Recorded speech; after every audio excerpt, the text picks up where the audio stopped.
할렐루야. 성도 여러분, 한 주일 동안 승리하셨습니까? 오늘 새 사도신경 같이 고백함으로 주일 예배를 시작하도록 하겠습니다. 새 사도신경 같이 고백하겠습니다. 시작. 나는 전능하신 아버지 하나님 천지의 창조주를 믿습니다. 나는 그의 유일하신 아들 우리 주 예수 그리스도를 믿습니다. 그는 성령으로 잉태되어 처녀 마리아에게서 나시고 본디오 빌라도에게 고난을 받아 십자가에 못 박혀 죽으시고 장사된 지 사흘 만에 죽은 자 가운데서 다시 살아나셨으며 하늘에 오르시어 전능하신 아버지 하나님 우편에 앉아 계시다가 거기로부터 살아있는 자와 죽은 자를 심판하러 오십니다.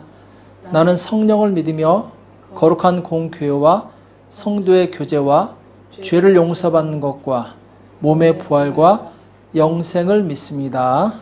아멘. 이 시간 다 같이 예배를 위해서 기도하도록 하겠습니다. 기도하겠습니다.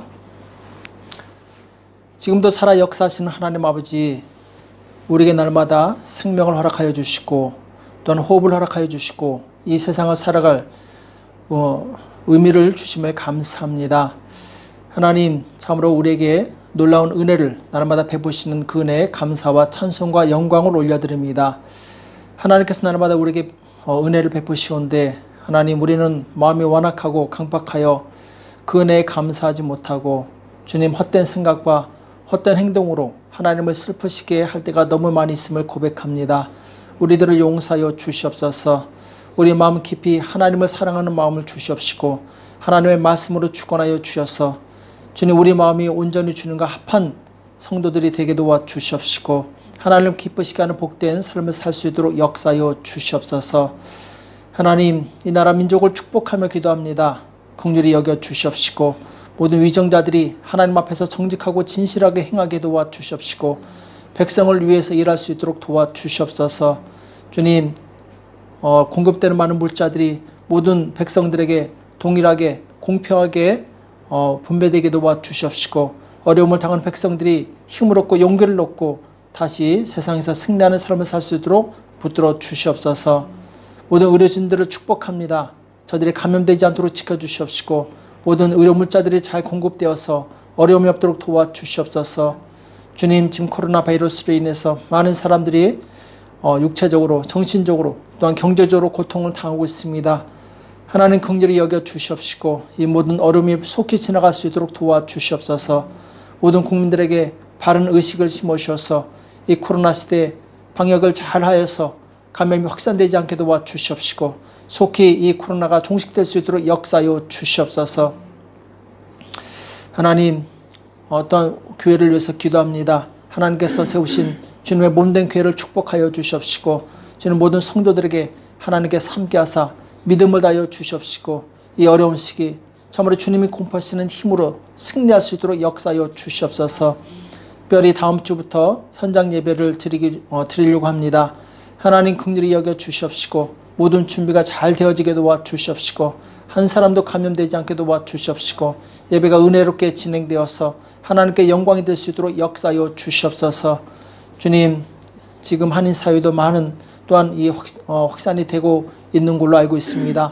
하나님 긍휼히 여겨 주시옵시고 우리 모두가 철저히 방역을 잘해서 아버지 하나님 모든 어려움이 다 지나가게 도와 주시옵시고 아버지 마침내 평안한 시간을 맞이할 수 있도록 역사하여 주시옵소서. 하나님 모든 가정들을 축복합니다. 주님 모든 가장들을 축복하여 주시옵시고 가장이 먼저 깨어서 믿음의 본을 보이게 도와 주시옵시고 주님 그 가정을 영적으로 잘 이끌어 나갈 수 있도록 축복하여 주시옵소서. 각 가정마다 성령 충만한 아버지 하나님 가정들이 되게 도와 주시옵시고 자녀들이 말씀과 믿음으로 잘 양육되어서 이 세대를 이기고 아버지 하나님 참으로 어둠을 밝히고 세상에서 빛들의 아들들로 나타날 수 있도록 축복하여 주시옵소서. 아버지, 오늘 우리에게 주시는 말씀을 듣기 원합니다. 우리에게 말씀하여 주시옵시고 깨닫는 은혜를 허락하여 주시옵소서. 그래야 그 말씀이 삶이 되게 도와 주시옵시고 하나님의 영광을 세상에 나타낼 수 있도록 역사하여 주시옵소서. 오늘 우리에게 말씀하여 주실 것을 믿고 감사하며 예수님의 이름으로 간절히 기도합나이다. 아멘. 이 시간 하나님의 말씀 디모데전서 2장 8절에서 15절까지 말씀을 보겠습니다. 디모데전서 2장 8절에서 15절까지 말씀 우리 다 같이 한 목소리로 합독하도록 하겠습니다. 디모데전서 2장 8절에서 15절입니다. 같이 읽겠습니다. 시작. 그러므로 각 처에서 남자들이 분노와 다툼이 없이 거룩한 손을 들어 기도하기를 원하노라. 또 이와 같이 여자들도 아담한 옷을 입으며 염치와 정절로 자기를 단장하고 따은 머리와 금이나 진주나 값진 옷으로 하지 말고 오직 선행으로 하기를 원하라. 이것이 하나님을 공경한다는 자들에게 마땅한 것이니라. 여자는 1절 순종함으로 종용히 배우라. 여자의 가르치는 것과 남자를 주관하는 것을 허락지 아니하노니 오직 종용할지니라. 이는 아담이 먼저 지음을 받고 이화가 그 후며 아담이 꾀임을 보지 아니하고 여자가 꾀임을 보아 죄에 빠졌음이니라. 그러나 여자들이 만일 정절로서 믿음과 사랑과 거룩함에 거하면 그 해산함으로 구원을 얻으리라. 아멘. 가정을 살리는 길, 가정을 살리는 길이란 제목으로 같이 말씀을 나누겠습니다. 자, 오늘은 이 가정에 대한 말씀을 나눌 텐데요. 우리 지난주에는 이제 모든 사람을 위해서 기도하라 이렇게 말씀을 나눴죠. 그래서 그 모든 사람이 누구냐? 임금과 높은 지위에 있는 사람들, 그리고 이제 복음을 전하는 사람들, 그리고 나를 위해서 기도해야 된다 이렇게 말씀을 나눴었죠. 자, 오늘은 이제 가정을 위해서 기도하는 것에 대해서 말씀을 나누겠는데, 지난주에 말씀 나눈 것처럼 이 왕이 변화되면, 왕이 하나님을 경외하는 사람으로 변화되면 그 나라가 축복을 받게 되어 있습니다. 왜냐하면 하나님께서 그 왕을 통해서 바로 이 거룩한 백성들에게 하나님께서 복을 주시기 때문에, 마찬가지로 한 가정에서 가장이 하나님을 경외하는 믿음의 사람으로 변화되면 그 가정은 평안하고 행복을 누릴 수 있습니다. 나라의 이 통치권은 왕인 것처럼 그 가정의 가장은 바로 남자이기 때문에 이 남자를 위해서 기도하면 그 아내와 자녀들이 행복한 삶을 누릴 수 있죠. 하나님께서는 한 가정의 지도자로서 이 남자를 세우셨습니다. 자, 이것은 이 남자가 여자보다 우월해서가 아니라 하나님께서 남자를 먼저 창조하셨기 때문에 이 창조 질서 때문에 그렇죠. 그래서 하나님께서는 가정에 복을 주실 때도 이 가장인 남자를 통해서 복을 내려주십니다. 성경에 보면은 하나님께서 아브라함에게 복을 주셨고 그 복이 온 가정에게, 이 가족에게 미치게 되죠. 또 아브라함과 또 이삭과 야곱 대대로 하나님께서 이들을 족장으로 삼으십니다. 가장으로 삼으셔서 이들을 통해서 이 하나님의 복이 흘러가도록 이렇게 하셨습니다. 이것이 바로 창조의 질서죠. 그렇기 때문에 가정에 이 가장이 신앙에 바로 서면 온 가족이 하나님이 주시는 복을 누리게 되어 있습니다. 그래서 오늘 본문은 이 가정이 살아나고 행복하기 위해서 이 남자와 여자의 역할이 얼마나 중요한가 여기에 대해서 말씀을 나누고 있습니다. 자, 먼저 첫 번째로 이 가정이 살아나려면 남자들이 거룩한 손을 들어 기도해야 된다 이렇게 말씀하고 있죠. 오늘 8절에 보면은 그러므로 각 처에서는 이제 각 교회, 에베소에 있는 각 교회에서 남자들이 분노와 다툼이 없이 거룩한 손을 들어 기도하기를 원하노라 이렇게 말씀하고 있죠. 자, 그냥 거룩한 손을 들어 기도하기를 원하노라 이렇게 말씀하실 수도 있는데 여기 보면은 분노와 다툼이 없이 이렇게 수식어가 따라 붙어 있죠. 자, 이것은 이 남자가 가진 대표적인 기질이 바로 이 분노와 다툼입니다. 자, 분노는 우리가 잘 아는 것처럼 자신의 감정을 절제하지 못하고 외부로 그대로 나타나게 되는데, 자, 이것을 또 혈기라고도 부르죠. 이 남자가 이 혈기를 잘 다스리지 못하면 자신의 인생도 망가질 뿐만 아니라 가족도 괴로움을 당하게 되어 있습니다. 창세기 보면은 이 가인이 동생 아벨을 시기해서 그 분노가 일어나서 아벨을 죽이는 내용이 나옵니다. 자, 그것 때문에 이 혈계를 누리지 못했기 때문에 가인은 평생 유리하는 자로, 방황한 자로 살게 돼요. 본인도 괴롭지만 함께 사는 가족도 같이 고통을 당하는 것이죠. 또 이 모세도 한 애굽 군사가 자기 동족을 괴롭히는 것을 보고 혈기를 참지 못해서 그 분노해서 그 군사를 죽이게 됩니다. 그리고 나서 그것이 발각되니까 이 광야로 도망가서 무려 40년 동안을 이 세월을 낭비하게 돼요. 그 잠깐의 이 분노를 참지 못해서 40년을 낭비하게 된 것이죠. 또 모세가 이스라엘의 지도자가 된 후에도 무리바물에서 하나님께서 반석을 쳐서 물을 내라 했는데 그가 혈기를 냅니다. 그러면서 백성들에게 내가 이 반석에서 물을 내라 하면서 마치 자기가 물을 내는 것처럼 반석을 2번이나 쳐서 물이 나오긴 했지만 그때 하나님의 영광을 나타내지 못했죠. 그것 때문에 가나안 땅에 들어가지 못하는 그런 이제 비극을 맞이하게 됩니다. 그러니까 한순간의 분노를 참지 못해서 나중에 다가올 큰 복을 놓치는 그런 경우들이 굉장히 많이 있습니다. 그러니까 남자들은 이 분노를 조심해야 돼요. 혈기를 내지 말아야 됩니다. 이걸 이길 수 있어야 돼요. 또 다툼인데 이 남자들은 여성에 비해서 더 많이 잘 다툽니다. 왜냐하면 자기 영광을 내고자 하는 이 경쟁심 때문이에요. 인류 역사에 많은 이 피를 흘린 전쟁의 역사는 결국 무엇이냐? 남자들의 경쟁심의 역사입니다. 성경에도 보면은 다윗이 전쟁에서 승리하고 돌아왔을 때 사람들이 사울이 죽인 자는 천천히요, 다윗이 죽인 자는 만만히요 이렇게 외쳤을 때 금방 사울 왕의 안색이 변합니다. 그리고 다윗을 죽이려고 해요. 이 다윗을 죽이려고 막 쫓아다니는 과정에서 무고한 백성들을 많이 죽이게 됩니다. 피를 많이 흘려요. 자, 이것이 무엇이냐?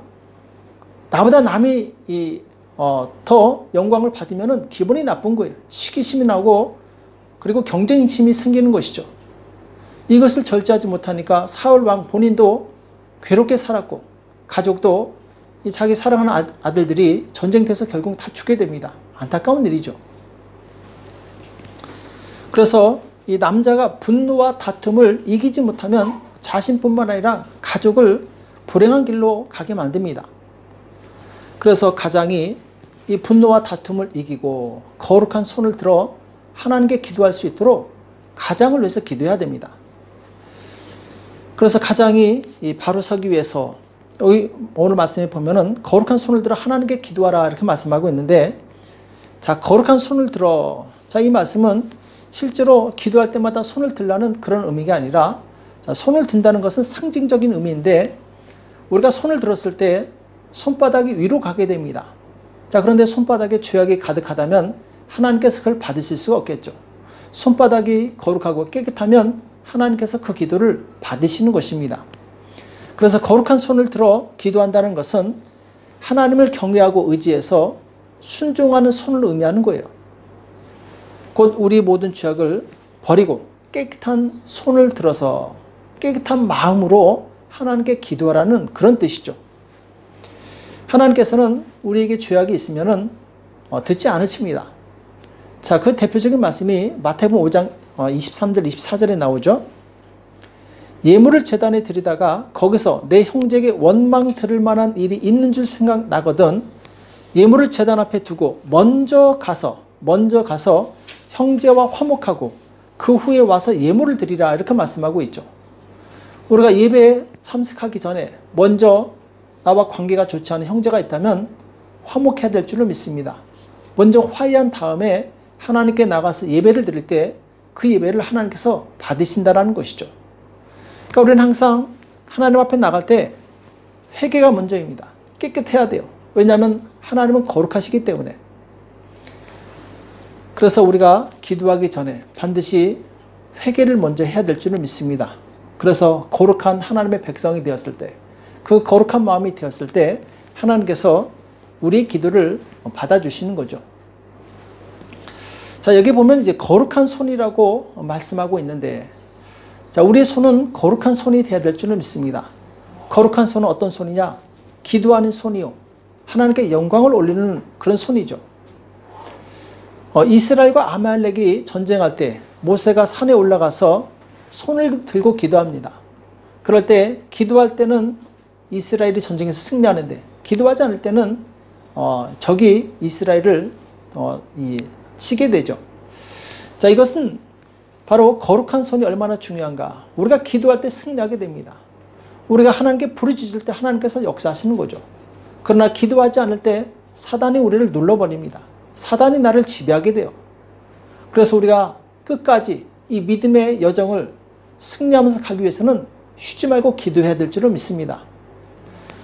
또 3년 6개월 동안 이스라엘에 비가 오지 않으니까 엘리야가 산에 올라가서 간절히 기도합니다.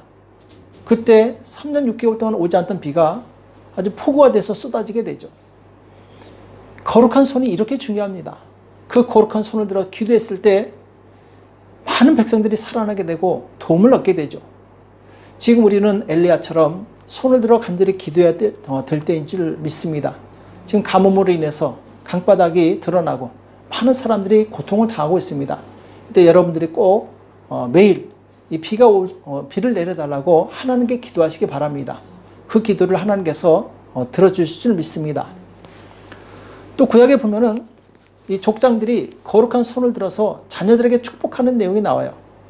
그때 그 자녀들이 그 아버지가 주는 그 축복으로 인해서 복을 받고 형통한 이 내용들이 많이 나옵니다. 아버지에게는 자녀를 축복할 수 있는 권세가 있습니다. 이 권세를 사용하시기 바랍니다. 그래서 날마다 자녀들을 머리에 손 놓고 축복하며 기도하시기 바랍니다. 그 축복은 결국 자녀들이 자랐을 때 그대로 이어지게 되어 있습니다. 그래서 가정에서 가장인 남자의 손은 거룩한 손이 되어야 됩니다. 기도하는 손, 축복하는 손, 그리고 남을 살리는 손이 되어야 될 줄을 믿습니다. 또 남자들이 손을 들어 기도한다는 것은 어떤 의미를 가지고 있느냐? 내 위에 나를 통치하시는 하나님이 계시다는 것을 인정하는 것이죠. 구약시대 때 왕은 반드시 기름 부음을 받아야 됐습니다. 왜냐하면 기름을 부으시는 하나님이 계시다라는 거죠. 또 왕이 왕으로 임명될 때 반드시 하나님의 말씀을 손 닿는 곳, 가까운 곳에 두어야 됩니다. 왜냐하면 자기가 통치하는 것이 아니라 하나님의 명을 받들어서 통치하는 것이기 때문에 왕은 항상 내 위에 나를 왕으로 세워주신 하나님 계시다. 이것을 인정하는 것이었죠. 오늘날 미국에도 보면 대통령이 취임할 때 성경에 손을 얹고 맹세를 합니다. 또 결혼식 할 때도 우리가 교회에서 결혼식 할 때 반드시 성경에 손을 얹고 신랑과 신부가 언약을 하게 되죠. 자, 이것은 바로 우리의 주인 되신 하나님이 계시다라는 거죠. 내가 내 마음대로 국가나 가정을 주관하는 것이 아니라 하나님의 뜻대로 섬기겠다는 것을 약속하는 것이죠. 솔로몬도 왕이 되었을 때 하나님께 무엇을 기도했냐면은 하나님, 이렇게 많은 백성들을 제가 공정하게 재판하기 위해서는 지혜가 필요합니다. 저에게 지혜를 주십시오. 이렇게 기도하죠. 하나님께서 이것을 굉장히 기뻐하십니다. 그래서 이 솔로몬에게 지혜뿐만 아니라 다른 좋은 것들을 선물로 주시게 되죠. 자, 왕이 가진 권세는 자기 마음대로 휘두르라고 주신 것이 아닙니다. 백성들을 잘 섬기라고 주신 것이죠. 마찬가지로 하나님께서 이 남성을 가정의 지도자로 세워주신 이유는 자기 마음대로 휘두르라고 주신 것이 아닙니다. 가정을 잘 돌보고 섬기라고 주신 것이죠. 그래서 하나님께서 남자에게 이 권위도 주셨지만 영광도 주셨습니다. 또 책임이라는 것도 책임이라는 의무도 주셨죠. 에덴 동산에서 하나님께서는 이 아담과 대화하십니다. 또 아담이 범죄하고 숨었을 때 하나님께서는 누구를 부르시느냐? 하와야 부른 것이 아니라 아담아 어디 있느냐 이렇게 부르셨어요. 자, 이것은 아담이 죄에 대한 책임을 지고 있었기 때문에 그가 이 죄를 범했을 때 하와를 부르지 않고 아담을 부르신 거였죠. 그러니까 하와가 죄를 졌지만 아담이 이 책임을 집니다. 이것은 무엇입니까? 하나님께서 아담에게 영광도 주셨지만 책임도 같이 주셨다는 것을 의미합니다. 그래서 우리가 이 한 가정의 가장이라면 우리는 하나님께서 나에게 이 가정을 잘 섬길 수 있는 그런 권위를 주신 것을 감사해야 됩니다. 또한 나에게는 책임이 있다. 이 가정을 정말 잘 섬기고 이 자녀들을 잘 키워야 될 책임이 있다는 것을 인식하시고 하나님 앞에서 정말 지혜롭게 잘 돌봐야 될 줄을 믿습니다. 그럴 때 가정이 살아납니다. 가정이 축복을 받게 되죠. 왜냐하면 하나님께서는 가정을 통해서 그 가정에 역사하시기 때문에 그렇습니다. 그러므로 우리는 정말 하나님 앞에서 책임감 있는 가정이 되기를 힘쓰시길 축복합니다. 자, 두 번째로 이 가정을 살리려면 여성이 자신의 역할을 잘 감당해야 됩니다. 좋은 가장은 자신을 가장으로 인정해주는 좋은 아내를 통해서 만들어집니다. 아내가 가장을 무시하고 함부로 대한다면 가장은 그 역할을 하지 못하게 되고 결국 가정이 무너지면 같이 무너지는 거예요. 다 함께 망하는 것이죠. 대체적으로 보면은 여성이 남성보다 뛰어난 부분이 많이 있습니다. 여성은 남성보다 정교하고 세밀해서 남성이 못 보는 부분을 잘 보게 되죠. 그래서 오늘날 세상에 보면은 여성들이 사장이 되기도 하고 또 장관이 되기도 하고 심지어는 대통령이 되기도 합니다. 자, 그런데 세상이 아무리 바뀌어도 이 창조의 질서는 바뀌지 않습니다. 가정에서는 남자가 가장이고 지도자입니다. 그래서 아무리 아내가 혹은 자녀들이 이 가장보다 뛰어나고 똑똑하고 지혜롭다 할지라도 이 가장을 무시해서는 안 됩니다. 가장을 존중해 줘야 돼요. 중국의 소설 삼국지에 보면은 유비가 한 나라의 왕이 되지만 그 책사 제갈량이 유비보다 훨씬 더 뛰어난 지력을 가지고 있습니다. 유비가 나가서 전쟁하면 지고 오는데 제갈량이 나가면 반드시 이기고 돌아와요. 자, 그렇지만 제갈량은 자기 죽은 유비를 잘 섬깁니다. 왜냐하면 자기는 왕이 아니기 때문에 옆에서 조력하고 돕는 자이기 때문에 그래서 그 나라가 탄탄할 수 있었던 것이죠. 이와 같이 가정에서도 아내와 자녀들은 자신들의 위치를 잘 지켜야 됩니다. 남편과 아버지를 가정의 지도자로 인정하고 존중해 줘야 되는 것이죠. 자, 그럼 오늘 말씀에 자기 지위를 잘 지키는 여성의 자세는 어떠한가 한번 살펴보도록 하겠습니다. 오늘 9절에 보면은 또 이와 같이 여자들도 아담한 옷을 입으며 염치와 정절로 자기를 단정하고 따은 머리와 금이나 진주나 값진 옷으로 하지 말고 오직 선행으로 하기를 원하라. 이것이 하나님을 공경한다 하는 자들에게 마땅한 것이니라. 이렇게 말씀하고 있어요. 아마 바울 당시의 여성들은 내면의 아름다움보다는 외적인 이 화려함에 더 치중했던 것 같습니다. 그래서 예배에 참석할 때도 이 하나님 앞에서 드러날 자신의 영적인 상태에 대해서 관심을 갖기보다는 오히려 남들에게 자기를 과시하기 위해서 머리를 닦는다거나 보석으로 치장했던 것 같습니다. 당시 이제 부유층에서 머리를 닦는 그런 습관이 있었는데, 자, 자기를 드러내는 것이죠. 자, 이렇게 화려하고 사치한 것에 눈이 어두워 있는 여인들에게 바울은 아담한 옷을 입으며 염치와 정절로 단장하라 이렇게 말씀하고 있어요. 여기서 아담한 옷은 적절하고 분수에 맞는 옷을 의미합니다. 그렇다고 너무 초라하거나 낡은 옷을 입으라는 것이 아니라 수수한 옷을 입으라는 것이죠. 또 염치는 무슨 말이냐면 자신을 드러내지 않고 항상 남 앞에서 겸손한 자세를 말씀하고 있어요. 또 정절이라는 말씀도 모든 불순한 욕심을 버리고 깨끗하고 이 순수함을 지니는 것을 의미하게 되죠. 대신에 선행으로 행하라 이렇게 말씀하고 있는데, 여기서 선행은 이 공동체 전체를 유쾌하게 하고 존경과 사랑을 받기에 합당한 이 행동을 의미합니다. 여성이 만일 사치하고 꾸미는 일에만 이 관심이 있다면 이 남편과 자녀들을 바로 세울 수 없게 되는 것이죠. 또 오늘 11절에 보면은 여자는 1절 순종함으로 종용히 배우라. 여자의 가르치는 것과 남자를 주관하는 것을 허락지 아니하노니 오직 종용할지니라. 이는 아담이 먼저 지음을 받고 이와가 그 후며 아담이 꾀임을 보지 아니하고 여자가 꾀임을 보아 죄에 빠졌음이니라. 이렇게 말씀하고 있습니다. 자, 여기서 우리가 조심해야 될 부분은 여자에 대해서 가치 하락을 말씀하고 있는 것이 아니에요. 먼저 이 당시 시대적인 상황을 보면은 이 바울 당시에 헬라 문화권에 속한 도시에서는 여성이 상당한 지위가 보장되어 있던 걸로 보입니다. 또 자유롭게 생활을 할 수 있었던 것으로 보이는데, 자, 그 말씀이 어디 있냐? 사도행전 16장에 나옵니다.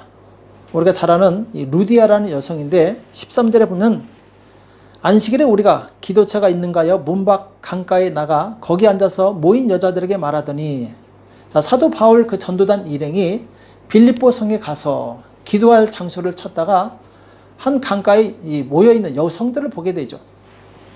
거기서 이제 이 14절에 보면 두아디라 성의 자주장사로서 하나님을 공경하는 루디아라 하는 한 여자가 들었는데 주께서 그 마음을 열어 바울의 말을 청종하게 하신지라. 자, 루디아라는 자주장사, 곧 여기서 말하는 자주장사는 굉장히 큰 기업을 운영하는 여성 CEO입니다. 저가 그 집에 다세례를 받고 우리에게 청하여 가로되 만일 나를 주 믿는 자로 알거든 내 집에 들어와 유하라 하고 강권하여 있게 하니라. 자, 루디아라는 여성이 바울을 통해서 복음을 듣고 예수님을 영접하게 되죠. 그리고 변화받아서 자기 집에서 유하라고 했는데 곧 거기가 빌립보 교회가 시작이 됩니다. 그러니까 지금 루디아라는 여성이 제법 규모가 있는 이 회사를 운영하고 있었는데, 이처럼 여성들이 사회활동이 인정되었고 또 교회 안에서도 이 여성들이 여러 방면으로 실력 행사를 할 수 있었습니다. 자, 그런데 그때 당시에 이런 자유가 교회를 유익하게 만들기보다는 오히려 이 분란과 다툼을 일으켰던 것 같습니다. 그래서 바울이 교회 질서를 바로잡기 위해서 오늘 말씀처럼 여자의 가르치는 것과 남자를 주관하는 것을 금지하게 되죠. 자, 이런 규제는 이제 고린도 교회에서도 발견할 수 있습니다. 그래서 바울이 여성들에게 남자의 권위 아래에 있다는 것을 알기 위해서 이 머리에 수건을 쓰라고 당부하는 내용이 나오죠. 자, 그 말씀이 고린도전서 11장 8절에서 10절까지 나오는데, 남자가 여자에게서 난 것이 아니오 여자가 남자에게서 났으며, 그렇죠, 이 아담을 잠들게 하시고 그 갈리비뼈를 빼서 이 여성을 만들게 되죠. 또 남자가 여자를 위하여 지음을 받지 아니하고 여자가 남자를 위하여 지음을 받은 것이니, 여자가 남자를 위해서 지음받았다고 말씀하고 있죠. 이러므로 여자는 천사들을 인하여 권세 아래에 있는 표를 그 머리 위에 둘지니라. 권세 아래에 있는 그 표를 머리 위에 둔다. 곧 머리에 무엇을 쓰고 예배에 참석하라는 것이죠. 자, 이렇게 이 여성에게서 제한을 둔 것은 여성을 속박하거나 이 남존 여비 사상을 적용시키려고 한 것이 아닙니다. 단지 하나님께서 제정하신 이 창조의 질서를 따라서 각각의 역할의 차이를 말씀하신 것이죠. 오늘날에도 교회 안에는 여성의 활동 범위가 매우 넓고 다양합니다. 여성들이 성령의 은사에 따라 주어진 일에 최선을 다하는 것은 정말 아름다운 일이죠. 또 자신이 배운 이 세상 지식과 경험을 가지고 교회에 연약한 자들을 돕고 또 교회 부족함을 채우고 또 양육하는 것은 이 교회를 유익하게 합니다. 자, 그러나 무슨 일을 하더라도 하나님의 주권과 남성의 권위를 인정하고 실행하는 자세가 필요하다는 것이죠. 이것은 이 여성이 남성에게 굴종한 것이 아닙니다. 하나님의 창조 질서를 바로 세우는 일이죠. 또 성경에서 이 여성의 가장 큰 역할에 대해서 말씀하고 있는데, 그것은 이제 남성을 돕는 배필이라고 말씀하고 있죠. 창세기 2장 18절에 보면은 여호와 하나님이 가라사대 사람의 독처하는 것이 좋지 못하니 내가 그를 위하여 돕는 배필을 지으리라 하시니라. 아마 하나님께서 아담을 지으신 다음에 혼자 외로이 있는 것이 안타까워 보셨던 것 같습니다. 그래서 독처하는 것이 좋지 못하니 내가 돕는 배필을 만들겠다. 여기서 분명히 돕는 배필이라고 말씀하고 있죠. 그러니까 여성의 역할은 남편에게 힘을 실어주어서 돕는 배필의 역할을 잘 감당하는 것입니다. 그것이 곧 창조 질서에 합당한 것이고 나를 위한 길이기도 합니다. 인류가 에덴 동산에서 쫓겨나 고통스러운 세상으로 쫓겨난 이유가 무엇입니까? 하와가 돕는 배필, 순종의 위치를 벗어났기 때문에, 또 아담을 죽어나는 위치에 섰기 때문에 이런 고통이 찾아온 것이죠. 하와는 선악과를 먹지 말라는 아담의 말을 불순종했고, 자, 아마 하나님께서 아담에게 선악과를 먹지 말라고 했는데 아담이 하와에게 그렇게 말씀을 전했겠죠. 자, 그런데 이 말씀을 불순종합니다. 또 자기가 주도해서 남편에게도 먹게 해요. 창세기 3장 6절에 보면은 여자가 그 나무를 본즉 먹음직도 하고 보암직도 하고 지혜롭게 할 만큼 탐스럽기도 한 나무인지라 여자가 그 실과를 따먹고 자기와 함께한 남편에게도 주매 그도 먹은지라, 이렇게 말씀하고 있어요. 여기 보면은 두 가지 죄를 발견하게 되는데, 자, 남편이 먹지 말라고 하나님의 말씀을 전했겠죠. 근데 불순종했죠. 두 번째는 남편에게도 주어, 자, 먹지 말라고 했는데 안 먹기는커녕 남편에게 더 먹으라고 권해서 먹게 합니다. 그러니까 남편에게 영향력을 행사한 거예요. 쉽게 말하면. 결국 그것 때문에 남편도 같이 이 죄를 짓게 되고 함께 에덴 동산에서 쫓겨난 것이죠. 여성이 돕는 배필, 하나님 안에서 돕는 배필로서의 역할을 감당하지 못하면 함께 망하는 것입니다. 이 여성의 역할은 굉장히 중요합니다. 왜냐하면 남성은 여성의 영향을 크게 받습니다. 자, 성경에 보면 그런 경우들이 많이 있는데, 그 중에 대표적인 집안이 아합의 가정이죠. 열왕기상 21장 25절에 보면은 이 아합 왕이 왜 이렇게 악한 왕이 되었는가, 그 원인을 말씀하고 있는데, 예로부터 아합과 같이 스스로 팔려 여호와 보시기에 악을 행한 자가 없음은 저가 그 아내 이세벨에게 충동되었습니다, 이렇게 말씀하고 있어요. 자, 그 아내 이세벨에게 충동되어서 우상을 섬기는 거예요. 또 이 역대하 21장 5절 6절에 보면은 여호람이라는 이 남유다의 왕이 있었는데, 자, 이 왕 역시 이 아버지 여호사밧 왕은 정말 훌륭하고 하나님을 경외하는 왕이었는데 여호람은 굉장히 악하고 우상을 숭배하는 왕이 됩니다. 자, 왜 그렇게 변질되었는가? 6절에 보면은 저가 이스라엘 왕들의 길로 행하여 아합의 집과 같이 하였으니 이는 아합의 딸이 그 아내가 되었습니다. 저가 여호와 보시기에 악을 행하였으나, 이렇게 말씀하고 있어요. 자, 아합의 딸, 아합의 이 아내는 이세벨이었고 그 딸은 이제 아달랴였죠. 그러니까 우상 숭배하는 여자가 아내가 되니까 자꾸 여호람에게도 우상 숭배를 같이 하자고 권하는 거예요. 이것을 이기지 못해서 여호람도 그리고 그 아들까지도 우상을 섬기는 비극적인 집안이 됩니다. 그러니까 대대로 하나님을 잘 섬기다가 우상을 섬기는 여자가 들어오니까 같이 오염돼 버리는 거예요. 같이 망하는 것이죠. 하나님은 질서의 하나님이십니다. 모든 세상을 질서를 따라 창조하셨어요.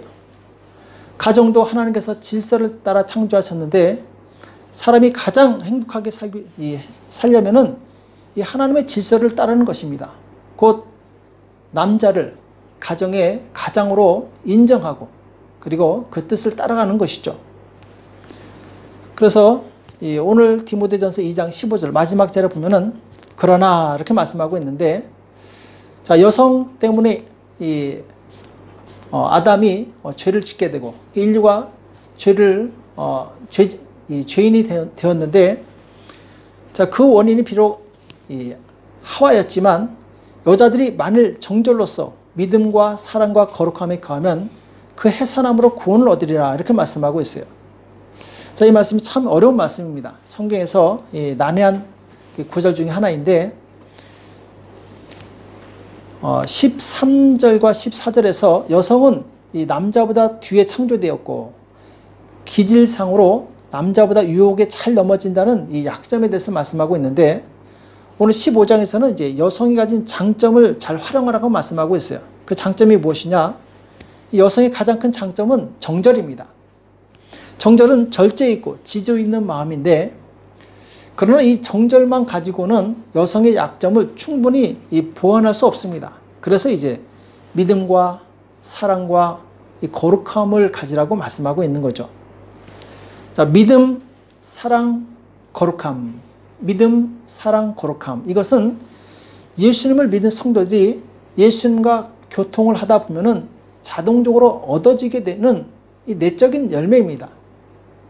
그래서 예수님을 가까이 하게 되면 우리는 예수님 안에 있는 믿음과 사랑과 거룩함을 담게 되어 있어요. 그것을 나에게 전달받게 되는 것이죠. 그래서 여성들이 비록 약점을 가지고 있지만 정절로서 믿음과 사랑과 거룩함에 거하면 반드시 이 구원을 얻는다는 그런 말씀입니다. 그래서 그 해산함으로 하면서 해산에 대해서 말씀하고 있는데, 자, 아담이 죄를 범함으로 인해서 남자는 땀을 흘려 일해야 되는 징벌을 받게 되었고, 여성은 아기를 해산해야 되는 그런 징벌을 받게 되었죠. 그래서 하와가 범죄함으로 이 해산의 고통을 가지게 되었지만, 이 정절로서 믿음과 사랑과 거룩함에 거하면 반드시 구원을 받는다는 그 말씀을 하고 있는 것이죠. 자, 오늘 우리 사회에 정말 시급한 문제는 무엇이냐? 정치나 경제가 아닙니다. 바로 가정의 회복입니다. 가정이 회복되면 가정이 살아나고, 가정이 살아나면 정치, 경제, 문화 모든 사회 부분에서 안정되고 그리고 힘있게 일어날 수 있는 것이죠. 그래서 가장이 굉장히 중요한 것입니다. 가장이 하나님과 좋은 관계를 맺으면 하나님의 복이 가장을 통해서 그 가정과 후손에게 전달되게 되어 있습니다. 하나님께서 아담을 지으시고 생육하고 번성하여 땅에 충만하라, 땅을 정복하라 이렇게 말씀하시고, 또 모든 생물을 다스려라 이렇게 말씀하셨는데, 자, 이것이 바로 사람을 지으신 하나님의 목적이었죠. 그리고 하나님께서는 아담에게 그 목적을 이루도록 대리권을 주신 것입니다. 자, 그런데 아담이 죄를 지어서 하나님과 관계가 깨어지니까 에덴 동산에서 쫓겨나고 대대로 그 죄와 저주를 감당하게 된 것이죠. 그러나 하나님의 은혜로 예수 그리스도께서 이 땅에 오셔서 십자가에서 우리의 죄를 위해서 대속하시고 그 피를 흘리심으로 우리의 모든 이 죄를 씻어주셨습니다. 그리고 하나님과 막혔던 그 담을 허물어 주신 거죠. 이제 하나님과의 관계가 회복된 우리에게 다시 하나님의 그 영적인 복이 흘러오는 그 관계가 회복되었습니다. 그동안 죄로 인해서 가리워졌던 이 하나님과의 이 관계, 하나님께서 주시는 축복이 이제 다시 예수 그리스도로 말미암아 회복이 되었다는 것이죠. 그래서 가정의 가장이 믿음에 바로 서면 그 가정은 소망이 있습니다. 왜냐하면 하나님께서 창조시 주셨던 이 남자에게 주셨던 이 명령을 다시 회복되었기 때문에, 그래서 이 가장이 하나님으로부터 오는 이 축복의 통로가 되어서 이제 하나님의 영광을 나타내는 것이죠. 가정에서 아이들이 신앙생활 잘하는 것도 정말 중요하죠. 또 부인이 신앙생활 잘하는 것도 중요합니다. 그러나 더 중요한 것이 있다면 먼저 가장이 하나님 앞에 바로 서는 것이 더 중요합니다. 그래서 가장을 위해서 많이 기도해 주시기 바랍니다. 오늘 본문에 각지에서 남자들이 분노와 다툼이 없이 거룩한 손을 들어 기도하기를 원하노라. 정말 중요한 말씀입니다. 남자가 먼저 믿음에 서야 됩니다. 남자가 먼저 하나님 앞에서 바로 서야 됩니다. 그러면 우리 연약한 아내와 자녀들은 그 축복을 같이 누리게 되는 거예요. 한 가정이 사는 길은 멀리 있지 않습니다. 가정의 행복의 열쇠는 가장이 가지고 있는 것입니다.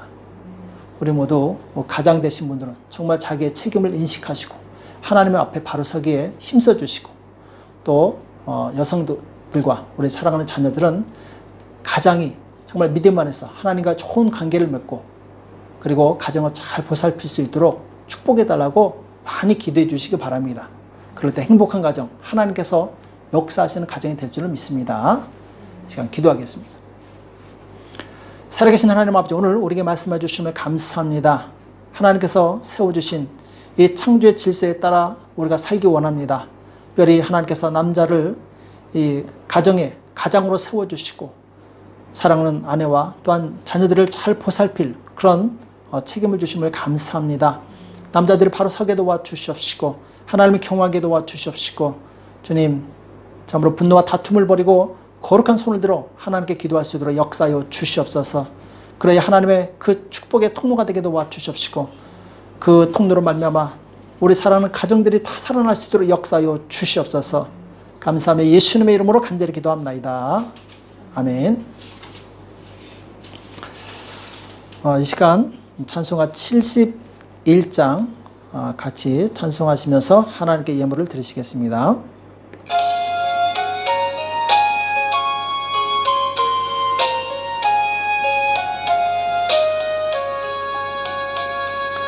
내게 있는 모든 것을 아낌없이 바치네.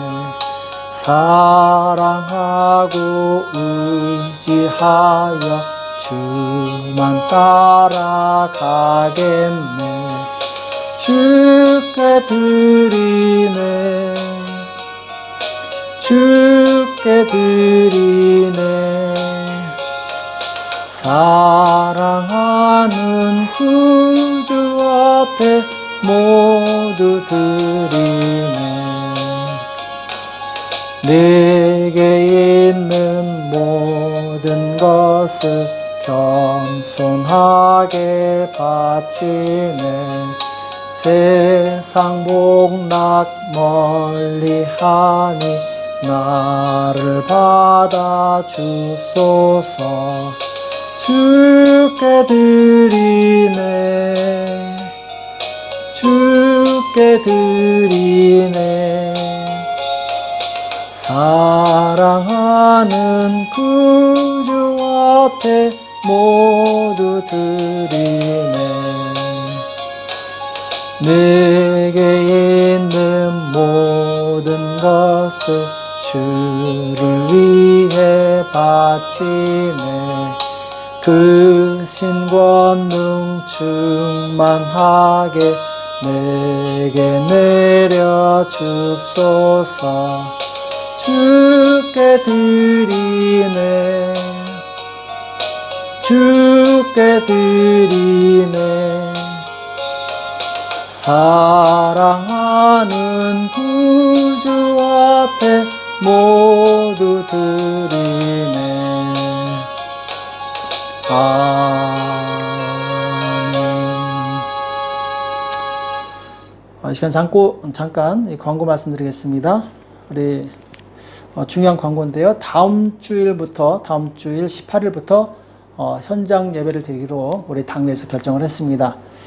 그래서 오시는 분들은 반드시 방역 마스크를 하고 오셔야 되는데 그냥 첫 마스크가 아니라 최소한 덴탈 마스크 이상 완전히 침이 차단될 수 있는 그 마스크를 꼭 착용하고 오시기 바랍니다. 만약 마스크가 없으시면 본당에 들어갈 수 없으니까 이 점 반드시 기억해 주시고, 그리고 이제 특별히 65세 이상 된 어르신들은 맨 앞좌석으로 앉아 주시기 바랍니다.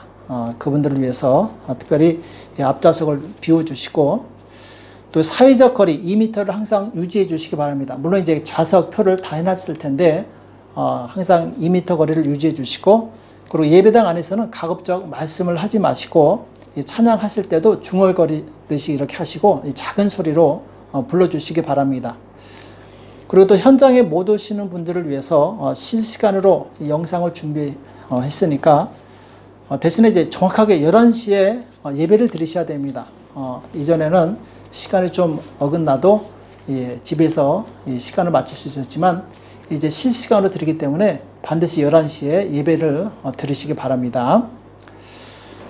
그리고 지금 코로나가 계속 진행되고 있습니다. 지금 사실 코로나가 없어져서 현장 예배를 드리는 것이 아니라 있음에도 불구하고 드리는 것이기 때문에 굉장히 조심스럽습니다. 그래서 여러분들이 각각 개인 방역에 굉장히 힘써 주시고 방심하지 말고 이 방역에 개인 마스크라든지 개인 위생에 철저히 힘써 주시기 바랍니다. 그리고 오늘 오후 2시에 이제 여호수아 팀에서 교회를 위해서 이제 청소를 하기로 했습니다. 또 3시에 목자 모임이 있습니다. 그리고 이제 예배 그리고 관리팀장이 꼭 참석해 주시기 바랍니다. 예.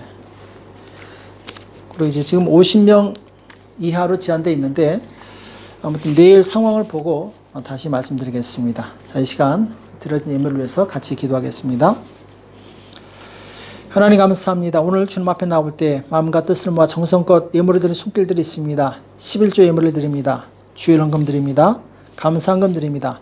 하나님께서 함께해 주셔서 아버지 하나님 참으로 이 물질에 하나님께서 큰 복을 내려 주시옵시고 평생 물질의 씀이 마르지 않게 도와주시옵시고 풍족한 가운데 다른 영혼들을 섬기는 데 귀하게 쓰임받도록 우리 모든 성도들을 축복하여 주시옵소서.